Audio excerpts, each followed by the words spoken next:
बिस्मिल्लाहिर्रहमानिर्रहीम। बेटा लास्ट जो हमने टॉपिक पढ़ा था उसमें हमने ये पढ़ा था कि फ्रिक्शनलेस पुली पर दो बॉडीज़ हैंग कर रही हैं वर्टिकली, एक अपवर्ड मूव कर रही है, एक डाउनवर्ड मूव कर रही है। लेकिन इस केस में हमारे पास टोटली डिफरेंट है। इसमें एक बॉडी हॉरिजॉन्टल मूव करती है और एक बॉडी वर्टिकल मूव करती है। किस तरह कि एक बॉडी फ्रिक्शनलेस टेबल पर वो मूव करती है हॉरिजॉन्टल, और एक बॉडी वर्टिकली डाउनवर्ड अमल कर रही है। अगर हम देखा जाए तो ये लिखा हुआ motion of A two bodies attach with A spring passing over frictionless pulley such that one body moves vertically and other is smooth horizontal work.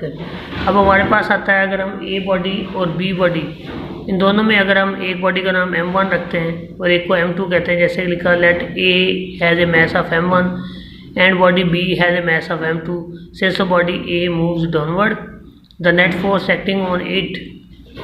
अब net force acting on it कैसे हम डिफाइन करेंगे वो भी देखते हैं। ये आपके सामने डायग्राम बनाएंगे। डायग्राम में हमारे पास है m1 जो बॉडी है उस पर तीन तरह की फोर्सेस लग रही हैं। एक फोर्स वर्टिकली है और एक वर्टिकली डाउनवर्ड है, एक उसी के रिएक्शनल फोर्स है। कैसे कि बॉडी बी जो है वो टेबल पर पड़ी हुई है, इसका वेट डाउनवर्ड अमल कर रहा है, जबकि टेबल की रिएक्शनल फोर्स अपवर्ड मूव कर रही है। ये दोनों एक दूसरे को बैलेंस कर देती हैं, जिससे ये तो एक दूसरे के असर को ज़ायल कर देती हैं। अब रहेगी इस पर लगने वाली तीसरी फोर्स, जो कि रस्सी की सूरत में इसको खींचा जा रहा है, कि जो कि फ्रिक्शनलेस सरफेस पे पड़ा हुआ है। अब ए बॉडी जो है वो डाउनवर्ड अमल कर रही है, तो ए बॉडी में आप देख सकते हैं कि वेट ज़्यादा है, टेंशन कम है। जैसा कि हमने पिछले टॉपिक में डिस्कस किया, सेम सिनेरियो ए बॉडी पर है। तो ए बॉडी जो है हमारे पास है, उसमें भी हम देख सकते हैं, अगर हम देखें नेट फोर्स बॉडी ए पर तो वो होगा m1g minus T is equal to m1a। ये क्यों है? क्योंकि मैथ ज़्यादा है और टेंशन कम है। और अगर सेकंड लॉ के मुताबिक हम बॉडी बी पर देखें तो रिएक्शनल फोर्स और उसका वेट एक दूसरे के असर को ज़ाहिर कर लेते हैं, लेकिन बॉडी पर लगने वाली फोर्स जो है उसमें एक्सेलरेशन प्रोड्यूस कर देती है।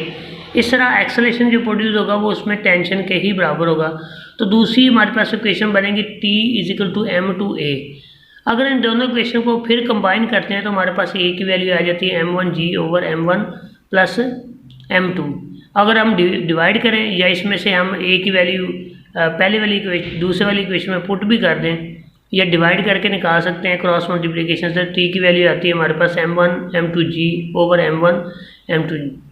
m1 plus m2। इस तरह ये जो अमाउंट है वो टेंशन इन स्ट्रिंग के बराबर होगी।